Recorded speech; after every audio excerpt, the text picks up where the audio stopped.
नमस्कार विद्यार्थी मित्रांनो, सगळ्यांचं मी इन्फिनिटी अकॅडमीच्या यूट्यूब चॅनलवरती मनापासून सहर्ष स्वागत करतो.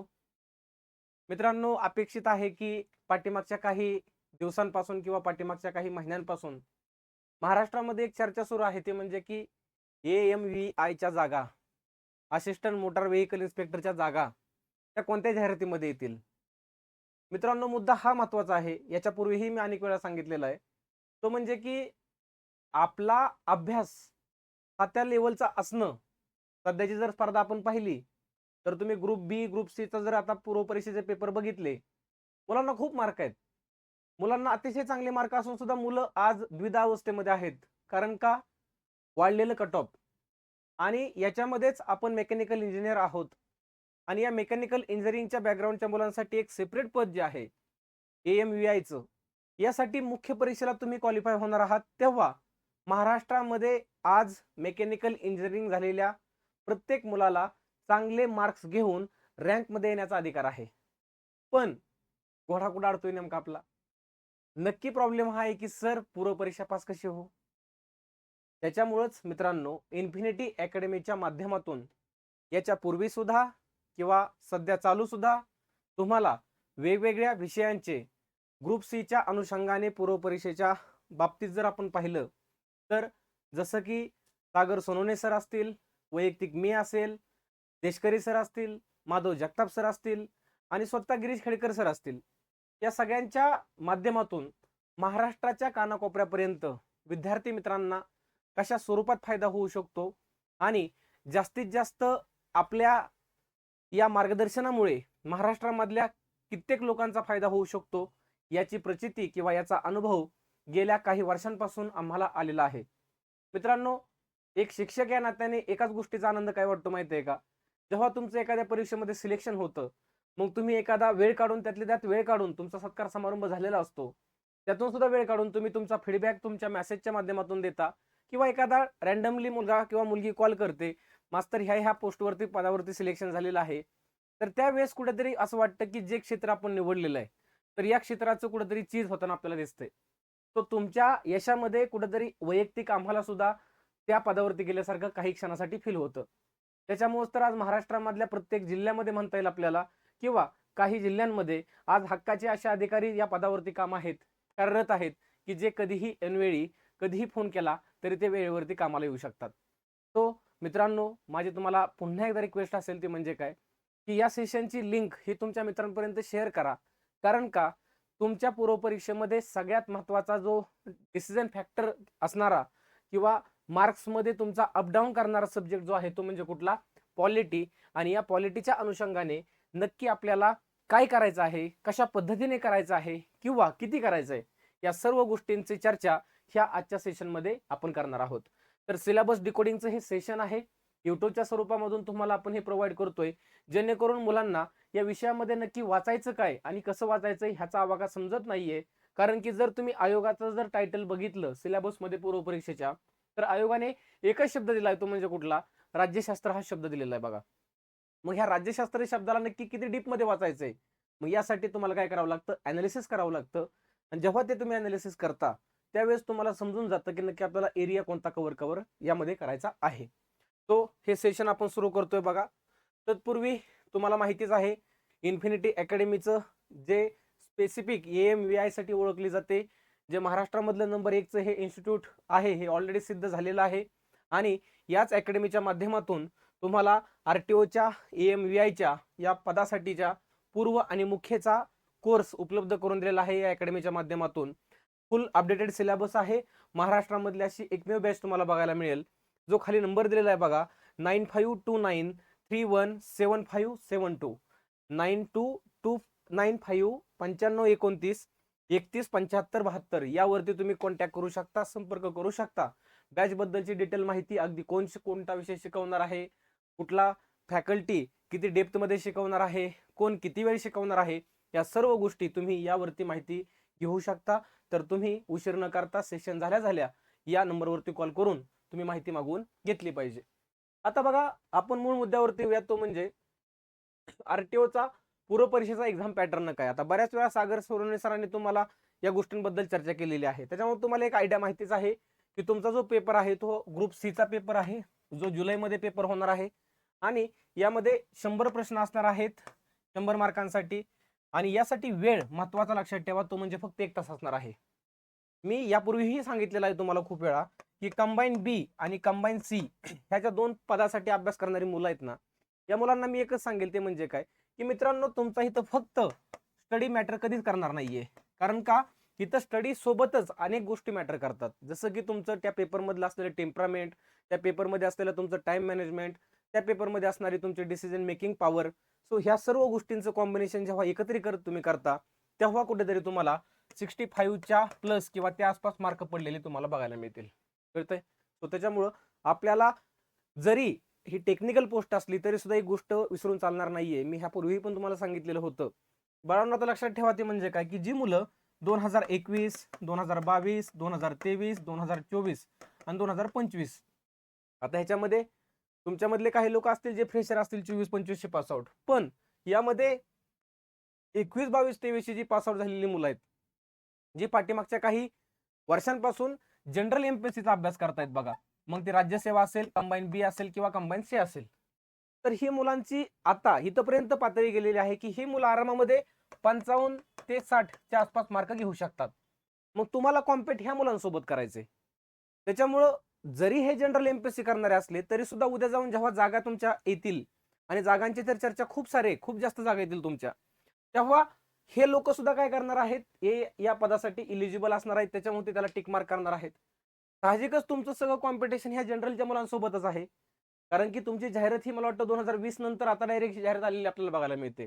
सो एवढा वर्षांचा जर गॅप असेल तर पूर्व परीक्षेमध्ये नक्की तुम्हाला कट ऑफ वाढलेलं बघायला मिळेल. सो त्याच्यामुळं त्या तयारीने आपल्याला जायचंय पुढं. कळतंय? सो त्या अर्थाने जर बघितलं तर ही तुम्हाला माहिती आहे सगळी निगेटिव्ह सिस्टीम वगैरे कशी आहे. 25% किंवा 1/4 ही सिस्टीम इथं लागू आहे.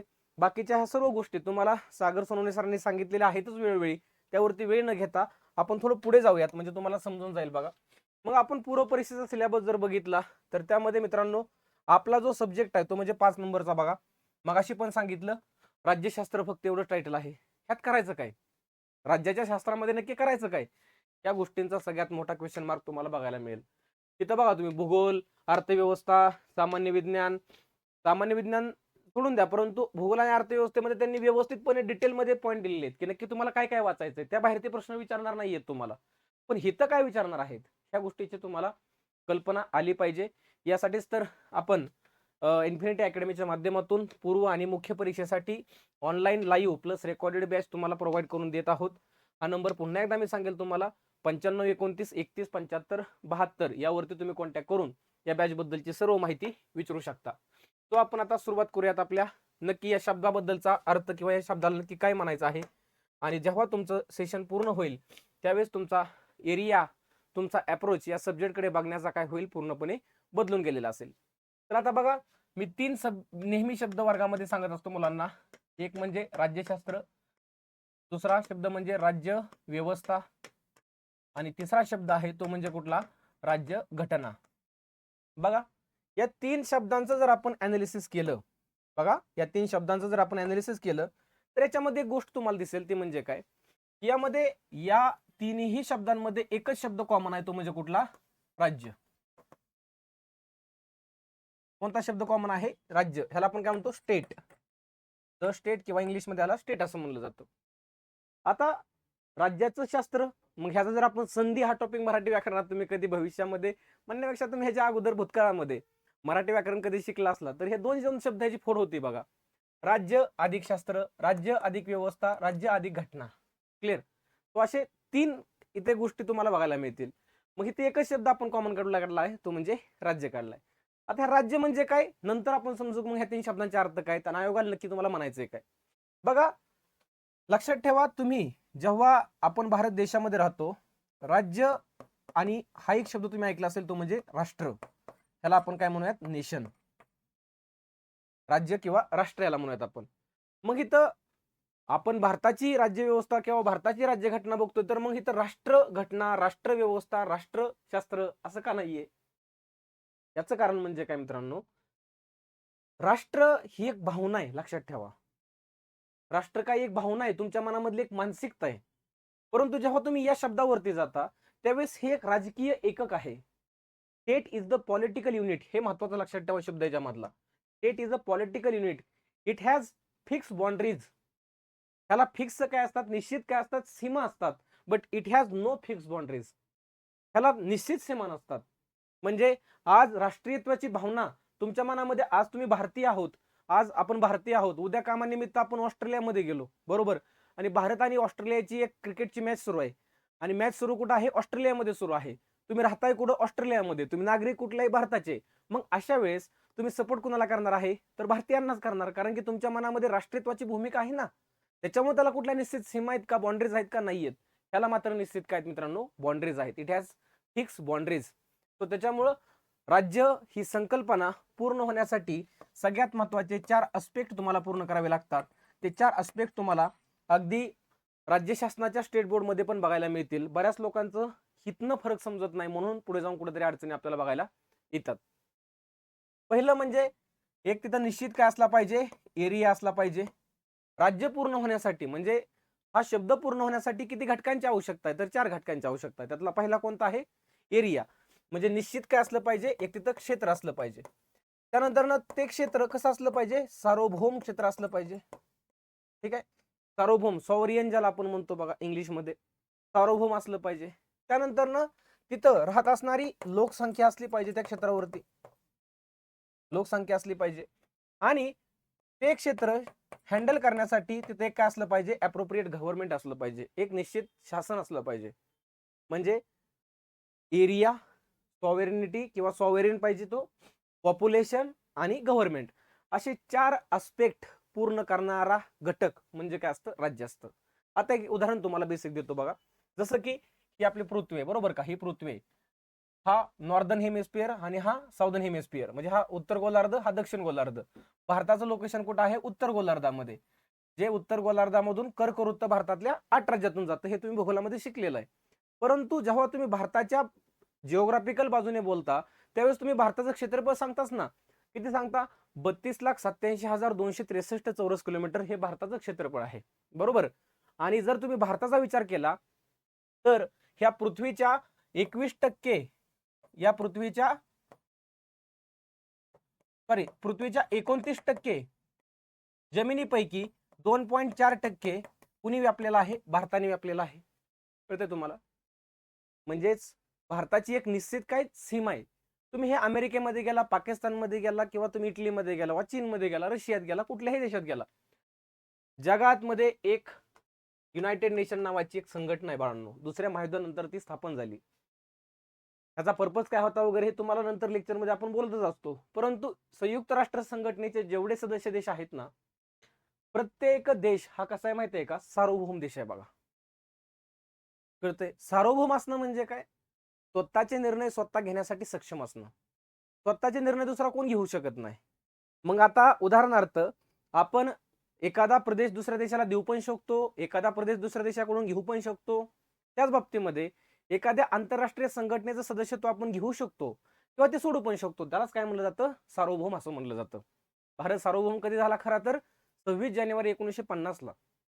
स्वातंत्र्य जरी 1947 ला झाला असला तरी 1947 पासून 1950 पर्यंत ब्रिटिशांचं भारतावरती असणारं डोमिनियन स्टेटस होतं, ते पूर्णतः रद्द कधी झालं, 26 जानेवारी 1950. आणि भारत त्या दिवशी काय बनला, सार्वभौम बनला. भारताचं निश्चित क्षेत्र आहे, तो देश कसा आहे, सार्वभौम आहे, तिथं राहणारी आपली लोकसंख्या आहे, आणि तिथे एक शासन पण आहे. म्हणजे हे 4ही घटक पूर्ण होत आहेत. म्हणून तर भारत हा आपण राज्य व्यवस्थेमध्ये काय म्हणतो, एक काय आहे, स्टेट आहे. भारत हे काय, एक राज्य आहे. तो इथं राष्ट्र हा शब्द तुम्हाला या विषयामध्ये महत्वाचा आहे का, नाहीये. सुरुवातीलाच फक्त तुम्हाला फरक समजला पाहिजे. तो हे काय आहे, एक स्टेट आहे. मग राज्य या शब्दाचा अर्थ जर तुम्हाला समजला असेल तर तुम्हाला पुढे जाऊन गोष्टी कशा कळतात बघा. राज्यासाठी असणारी घटना, घटना म्हणजे काय, ह्याला आपण थोडक्यात काय म्हणतो, basic fundamental law of the land. It is basic fundamental law of that land म्हणतो आपण, किंवा दॅट कंट्री म्हणतो.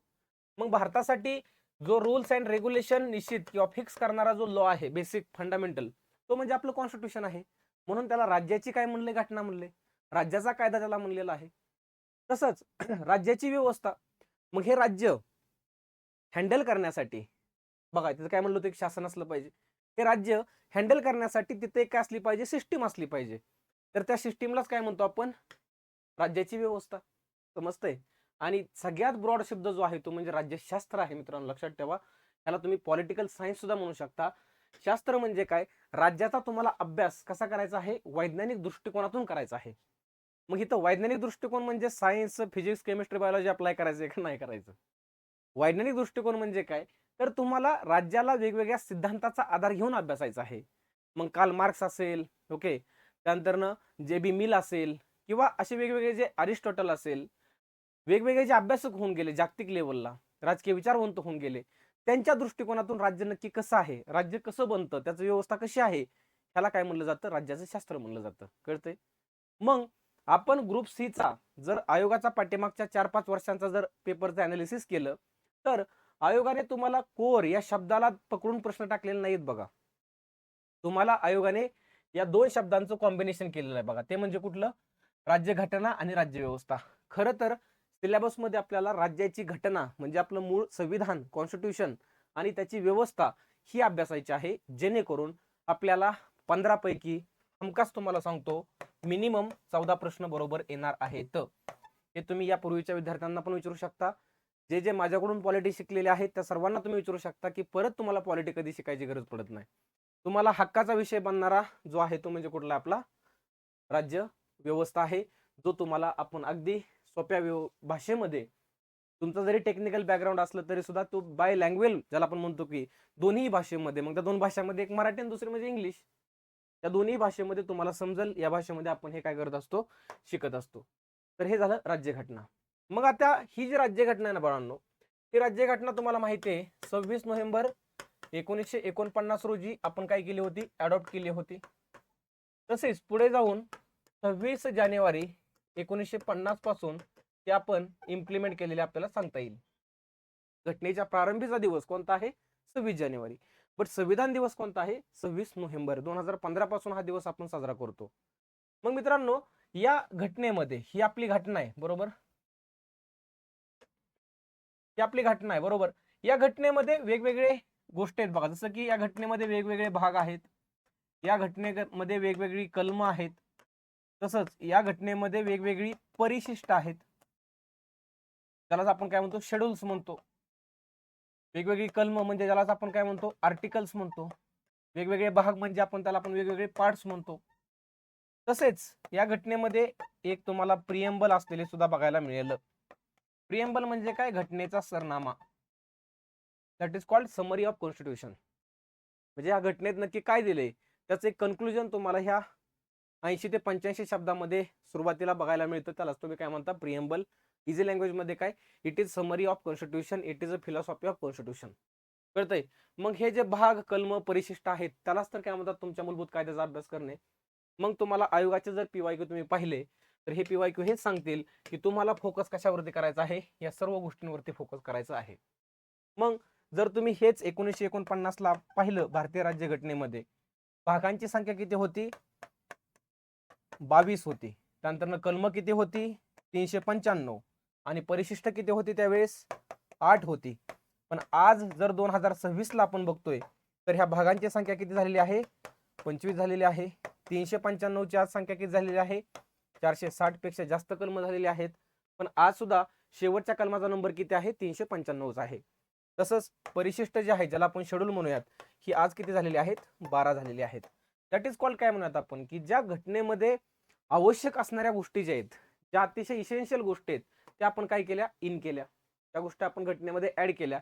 आणि ज्या गोष्टींची गरज नाहीये त्या गोष्टी आपण काय केल्या, रिमूव्ह केल्या. दॅट इज कॉल्ड आपण काय केली, घटनेमध्ये अमेंडमेंट केली. आणि ही अमेंडमेंट करणं असा एक सेपरेट टॉपिक तुम्हाला आपल्या घटनेमध्ये अभ्यासावा लागतो, तो म्हणजे कॉन्स्टिट्यूशनल अमेंडमेंट. यासाठी एक सेपरेट आर्टिकल आहे बघा, 368. यानुसार आपल्या घटनेमध्ये काय केला जातो, बदल केला जातो. ज्यामध्ये आज घटनेचं स्वरूप तुम्हाला बघायला मिळेल ते म्हणजे एवढा सगळा बदल होण्याचं कारण म्हणजे ते कलम 368 किंवा 368च्या व्यतिरिक्त सुद्धा घटनेमध्ये काय करता येतो, बदल करता येतो. हे त्यावेळी त्या अनुषंगाने आपण काय करणार आहोत, डिस्कस करणार आहोत. मग पॉलिटीचा अभ्यास जर आपल्याला डिकोड करायचा आहे तर आपल्याला वेगवेगळे भाग माहित असणं गरजेचं असतं बाळांनो. मग आपल्याला सुरुवातीला लक्षात ठेवा, कलम म्हणजे जर तुमचे पॉलिटीचे 15 प्रश्न आहेत, तिथं मी काय लिहितो बघा, क्वेश्चन्स लिहितो. टोटल किती येणार आहेत आपल्याला? 15. या 15 प्रश्नांचं जर तुम्ही डिटेल अनालिसिस केलं तर हे तुम्हाला 3 कॅटेगरीमध्ये बघायला मिळतं. बघा किती कॅटेगरीमध्ये? 3 कॅटेगरीमध्ये.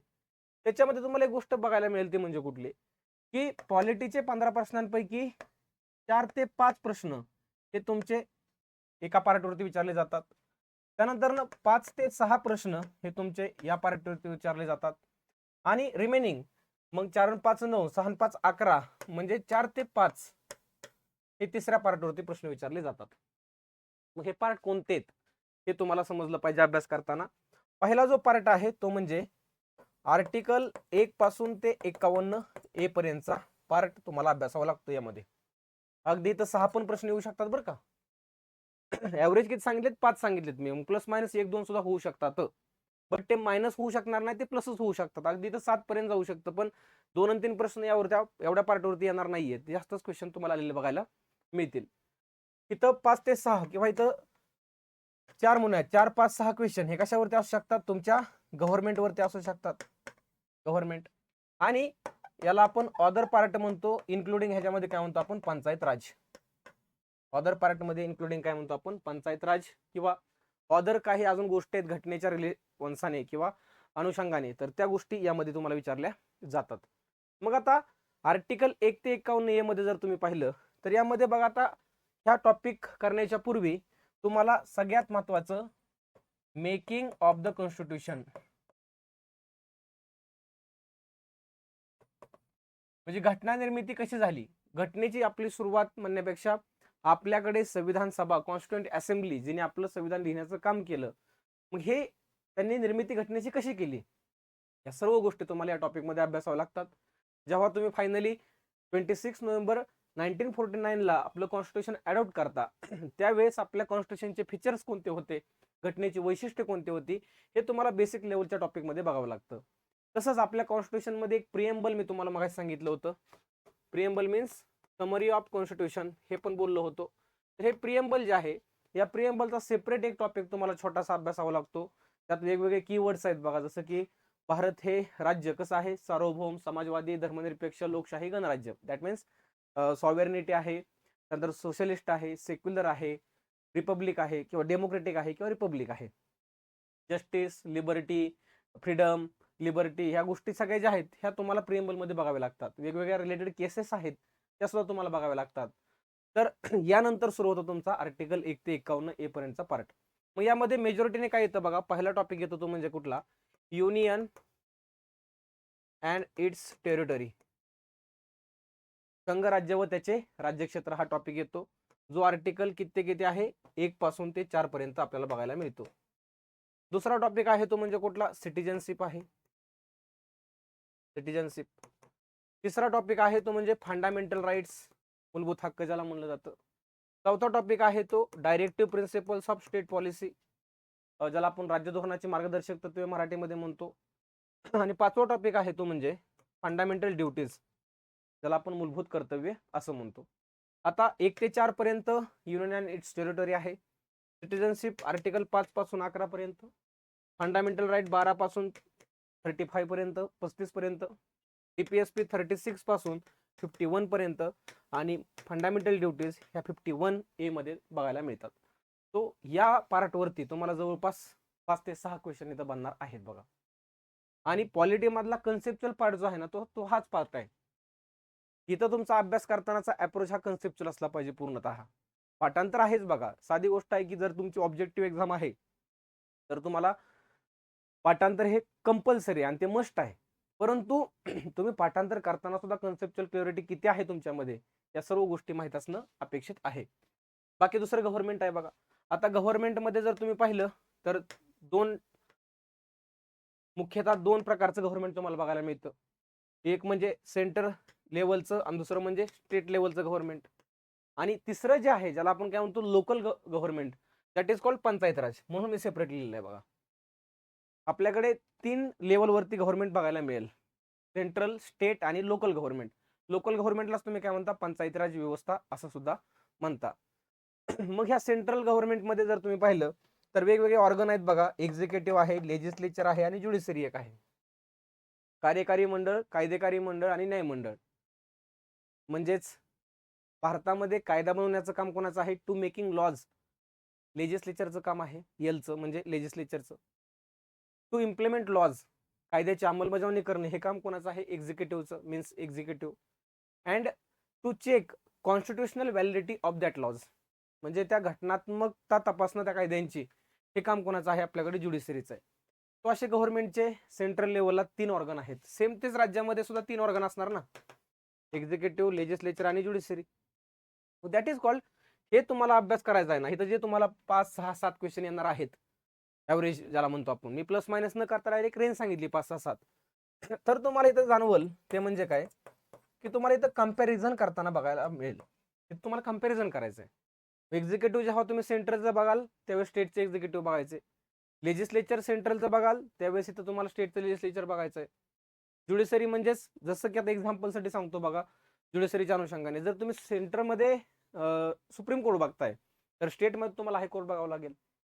एक्झिक्युटिव्हचं उदाहरण, जर तुम्ही सेंट्रलमध्ये प्रेसिडेंट बघताय, राष्ट्रपती बघताय, तर राज्यामध्ये तुम्हाला राज्यपाल बघावं लागेल. लेजिस्लेचरमध्ये जर सेंटरमध्ये तुम्ही पार्लमेंट बघताय, संसद बघताय, तर राज्यामध्ये तुम्हाला राज्य विधिमंडळ म्हणजे स्टेट लेजिस्लेचर बघावं लागेल. लक्षात ठेवा, 95% हा पार्ट कसा आहे याच्यामधला? सेम कॉपी पेस्ट आहे. फक्त तुम्हाला ते शब्द समजले पाहिजेत. बट रिमेनिंग 5% जे आहे ना, त्याला आपण काय म्हणतो? एक्सेप्शन.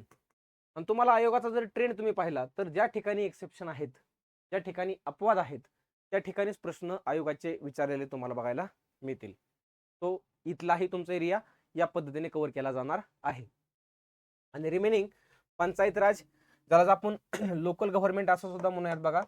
मग ह्या लोकल गव्हर्नमेंटमध्ये 2 प्रकारच्या गोष्टी आहेत, एक म्हणजे अर्बन आणि दुसरं म्हणजे रुरल. नागरी किंवा ज्याला आपण शहरी स्थानिक स्वराज्य संस्था म्हणतो आणि ग्रामीण स्थानिक स्वराज्य संस्था असं त्याला आपण म्हणतो. मग इकडं 73वी घटना दुरुस्ती आहे, इकडं 74वी घटना दुरुस्ती आहे. ह्या 2 अमेंडमेंट आपल्याला यामध्ये फोकस करावे लागतात. मग ह्यात ऑर्डरमध्ये अजून काय सांगितलंय हो मी? ऑर्डरमध्ये मग तुम्हाला सम कॉन्स्टिट्युशनल बॉडीज बघावे लागतात, सम नॉन कॉन्स्टिट्युशनल बॉडीज बघावे लागतात, सम स्टॅच्युटरी बॉडीज बघावे लागतात. या ऑदर गोष्टी आहेत. किंवा ऑदरमध्ये अजून सांगता येईल आपल्याला की असे काही टॉपिक आहेत की जे या रिलेव्हन्सने आपल्याला बघता येतील. कारण की जेव्हा तुम्ही सेंटर आणि स्टेटचं कंपॅरिझन करता त्यावेळेस आपल्या भारतामध्ये तुम्हाला समजेल की प्रत्येक कायदेविषयक, प्रत्येक आर्थिक, प्रत्येक प्रशासकीय म्हणजे लेजिस्लेटिव्ह, फायनान्शियल आणि ऍडमिनिस्ट्रेटिव्ह पॉवरचं डिस्ट्रीब्युशन केलेलं आहे between centre and state. But हे व्यवस्थितपणे चालू आहे तोपर्यंत काय अडचण नाहीये. त्यासाठीच तर एक सेपरेट टॉपिक आपल्याला शिकावा लागतो, तो म्हणजे कुठला? Centre state relation. पण जेव्हा हिथं कुठेतरी कॉन्ट्रोवर्सी तयार होते तेव्हा इमर्जन्सी या गोष्टीकडे तुम्हाला जावं लागतं, प्रेसिडेंट रूल या गोष्टीकडे जावं लागतं. किंवा जर उद्या देशावरती कुणी आक्रमण आपल्या केलं, जसं 1962ला चीनने केलं, 65ला पाकिस्तानने केलं, 71ला परत पाकिस्तानने केलं, तेव्हा लक्षात ठेवा, तेव्हा तुमचा देश संकटामध्ये असतो. त्यावेळेस देशाचं कंट्रोल कुठेतरी एका व्यक्तीकडे की म्हणण्यापेक्षा एका ऑथॉरिटीकडे गेलं पाहिजे. ते कोणाकडे जाणार आहे? अर्थातच सेंटरकडे जाणार आहे.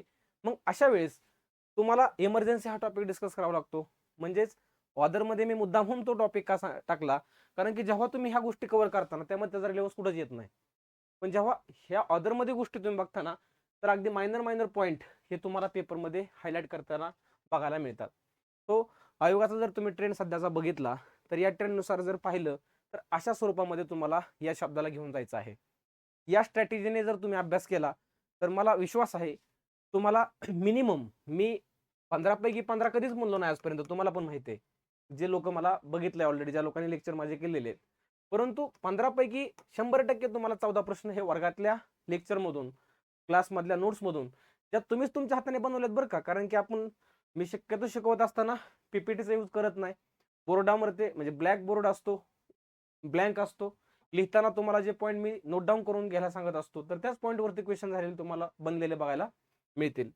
तो आज हेच आपल्याला गोष्टी डिस्कस करायच्या होत्या की मुलांची तयारी करताना नक्की ह्या विषयाकडे किंवा ह्या शब्दाकडे बघण्याचा अप्रोच कसा आहे हे थोडक्यामध्ये मी सांगण्याचा काय केलेला आहे, प्रयत्न केलेला आहे. त्यानंतर जर पाहिलं तर मित्रांनो, आताच मी तुम्हाला बॅच बद्दल पण सांगितलेलं आहे.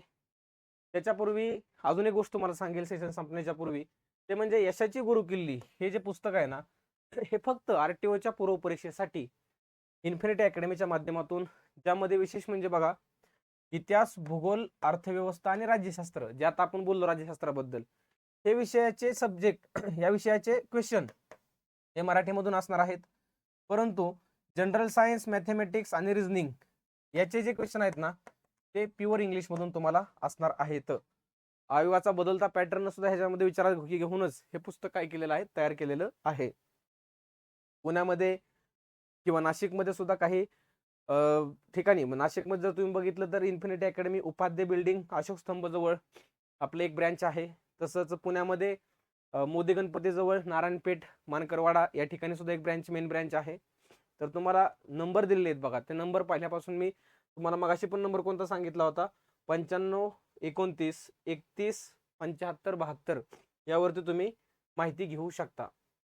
तसंच आरटीओच्या PYQचं प्रिलियमचं एक पुस्तक सुद्धा तुम्हाला उपलब्ध करून दिलेलं आहे. मेन्सचं सुद्धा पुस्तक उपलब्ध करून दिलेलं आहे. मला तुम्हाला काय सांगायचं माहिती आहे का, तुम्हाला मटेरियल प्रोव्हाइड करण्यामध्ये इन्फिनिटी अकॅडमी कुठेही कमी पडलेली नाही. ते फक्त तुम्हाला व्यवस्थितपणे हँडल करायचंय, ते फक्त तुम्हाला व्यवस्थितपणे ते कॅरी करायचंय, त्याला व्यवस्थितपणे ग्रास्प करायचंय. ऑटोमॅटिक तुमचा इतर रिझल्ट वरती आपण काम करताना तुम्हाला बघायला मिळेल. तसंच जर तुम्ही बघितलं तर आरटीओच्या मेन्ससाठी 3 पुस्तकांचा एक सेट आहे बघा, ज्यामध्ये आपण म्हणतो की मेन्स एक्झामचं गाईड आहेत बघा. हे 3 महत्त्वाची पुस्तकं आहेत तुमच्या मुख्य परीक्षेसाठी, ज्यामध्ये वेगवेगळे सेक्शन आहेत बघा. सेक्शन 1, 2 आणि 3 मध्ये सब्जेक्टची नावं तर तुम्हाला बऱ्यापैकी माहितीच आहेत मेन्सची. तसेच A2 साईजचं एकूण 11 शीट तुम्हाला डिप्लोमा डिग्रीवालेल्या पोरांसाठी या विद्यार्थी मित्रांसाठी अवेलेबल करून दिलेल्या आहेत. सो मला सांगायचा एकच उद्देश आहे, तो म्हणजे काय, की आगामी काळामध्ये जेव्हा ही जाहिरात प्रसिद्ध होईल त्यावेळेस तुम्ही पूर्णतः रेडी असलं पाहिजे, त्यावेळेस तुम्ही पूर्णतः तयार असला पाहिजे की sir we are ready for mains. कारण की तुमच्यात तेवढा कॉन्फिडन्स असला पाहिजे की पेपर कसाही येऊ द्या, कितीही कट ऑफ लागू द्या, मी 100% प्रिलियम क्वालिफाय करणार आहे. ओके, सो धन्यवाद मित्रांनो. सेशन जर तुम्हाला समजलं असेल तर नक्की लाईक करा, तुमच्या मित्रांपर्यंत शेअर करा आणि राज्यशास्त्र या विषयाला नक्की कसा अभ्यासायचा आहे त्याचा एरिया समजून घ्या. धन्यवाद.